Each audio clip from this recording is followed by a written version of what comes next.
Is Sparking Zero dying? I don't think so, but I asked the Dragon Ball Sparking Zero community on Twitter and I was met with some very interesting comments. Today we're going to look at those comments and I'm going to give my opinion on the state of Sparking Zero right now. All you need to know. The show has an all-time player count of 122,000, but right now it has an average weekly player count of 15,000, which is pretty significant if you ask me. But someone in the comments replied, but that's a big fall off though. I expected it to have at least 30k after a month. And yes, by dropping from 122,000 all the way to 15,000, that is a significant drop. I want to highlight the fact that out of all the big October releases, Sparking Zero has the second highest concurrent player count aside from Call of Duty, and that's Call of Duty. So of course Sparking Zero was going to beat that. Also on Steam, for the top 100 selling games, Sparking Zero is 17. If you look at number 15, it's Call of Duty. So the fact that Sparking Zero has been out for this long and is still selling this much and is right behind one of the biggest games of the year, I gotta say, I don't think that's a fall off. No, it is not. Still the most played fighter right now. This is indeed also true. If you go on Steam and look at the top 100 most played games right now, Sparking Zero is 86. And 86 is a pretty low number out of top 100, but there's not a single fighting game above that.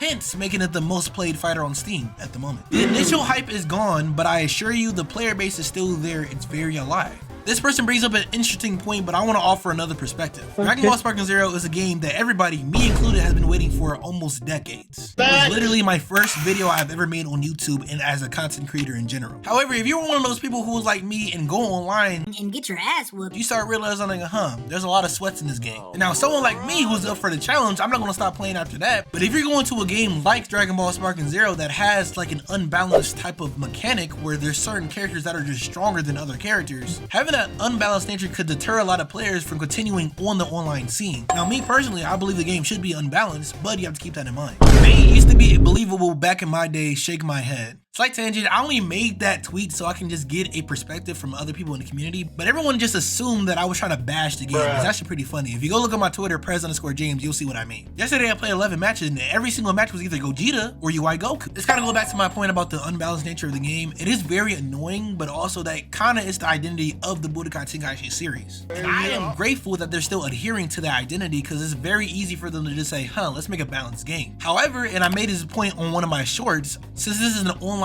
game, you should expect some type of balancing to come in the future. I'm not saying specifically Super Saiyan 4 Gogeta or UI Goku needs to be nerfed. However, if we keep going on a trajectory where so many people are just getting so burnt out from the game because of these characters that are so hard to beat, there might be some balance changes to be expected in the near future.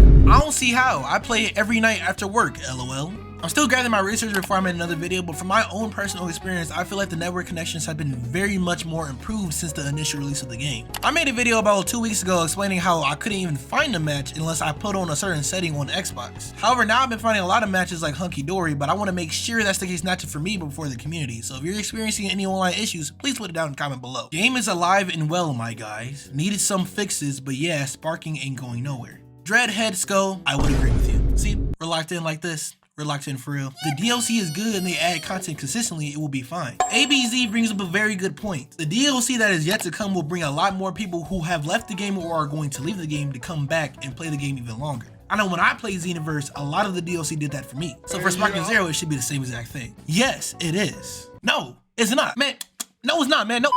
Once again, like other people have said in the comment section, I believe it's just the natural fizzing out of a very hyped game, but I don't think it's dead yet. So that wraps up the bulk of the comments I received on that Twitter post. If you want to see all the other ones that were flaming me, like this one right here, be sure to follow me on Twitter at Prez_James. If you're watching the newest season of Bleach like me, I'm making an anime review starting with the first 2 episodes. I'm gonna leave that video right here and put it in the end card and see you over there. If you want to help me prove comments like these wrong, be sure to like the video and subscribe. And until next time, stay tuned.